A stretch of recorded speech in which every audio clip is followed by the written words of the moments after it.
Greetings LEGO and D&D nerds, my name is Ian and welcome to another episode of Brick Bestiary, where I built a D&D creature out of LEGO bricks. Today I am wearing a hat because I was outside earlier and I have terrible hat hair, so we're just gonna have to lean into it. It's pretty bad. I really need a haircut, but I've been putting that off. Anyway, the creature we're going to be building today is one that I've got a couple requests for. It comes from the 2014 Monster Manual on page 173, the Grick. Now the Grick is kind of a weird one. Basically a Grick is a big dangerous noodle that splits into 4 smaller dangerous noodles kind of up toward the chompy end. I mean, yeah, that's pretty much it. It's kind of a snaky, wormy thing. It's got a beak and like hooked tentacles. It's a lower level creature that likes to hunt underground and is, you know, probably good for ambushing a party that's in a dungeon or a cave. This is going to be a pretty simple build, so let's jump right into it.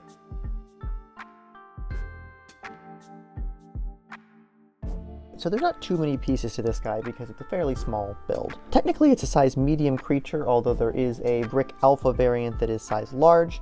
We're going to end up with something that's kind of in between, so it could function for either. We're going to start off with these mixel joints that have a ball and a socket on either end. I'm going to join 4 of them together, and then I'll take one with only a socket and put that on the tail end. This is going to form the basis of our snaky body, but we need some better coloring on this. So I'm going to take a bunch of tan plates and put them on the undersides of all of these mixel joints to give us sort of a tan colored underbelly. On the tail, I'm going to take a 1x1, and I'm going to put next to that this 1x1 angle bracket. Then on the top side, I'm going to be going for an olive green color. I don't have a lot of olive green tiles, so instead I'm going to be using cheese slopes right next to each other. This will give it a little bit of a bumpier appearance, but when we coil it, it will hopefully add to kind of the curvy nature of the body. Now I'm just going to take a dark tan stud with a hole in it and use that to attach an olive green tail. Then I'm going to bend the body at this second joint here. I'm going to twist this segment out and sort of bring it around like that into this coiled pose. I'll attach it to one of the studs on a minifig CMF stand, and that will allow him to sit in sort of a coiled striking position. Now in the map system that I use, that you've seen me show off before on the channel, I use these minifig base plates that are 3x4 because I grid out my maps in 4x4 chunks. So that 4x4 piece is 5 feet, and this guy fits mostly in a 5-foot square.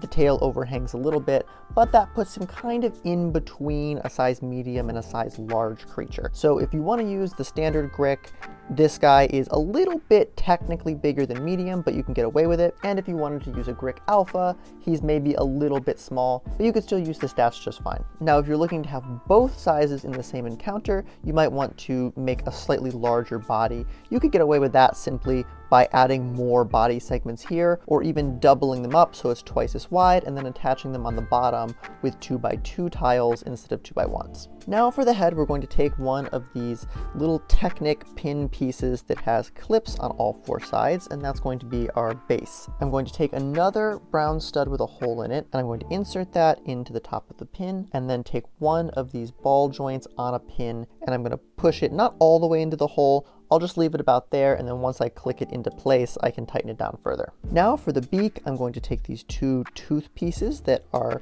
angled off of the stud. I'm going to put one on the Technic pin opening here, and then nest the other one together to form a sort of beak. For the little tentacles, I'm going to be using these 1x2 slope pieces. I'm going to clip the top edge of the slope into each of these clips going around the center here like this. They'll sort of snap into place at 2 angles. You have this spot right here where they're kind of tipped forward a little bit, or straight perpendicular if you want the maw to be open a little wider. I'm going to go with the slightly more angled position where they kind of rest a little more naturally and things aren't as strained. Now I'm going to take these tan colored studs with holes in them and put one on each of these open studs on the end of the slopes, and then into those holes I'm going to insert tan fang pieces all the way around. And so that is our Grick's head. I'm going to position it so that the piece of the beak that sticks out a little further is on top, and then I'm just going to snap that ball joint in and I'll press it in a little bit further, just like that. And there is our Lego Grick.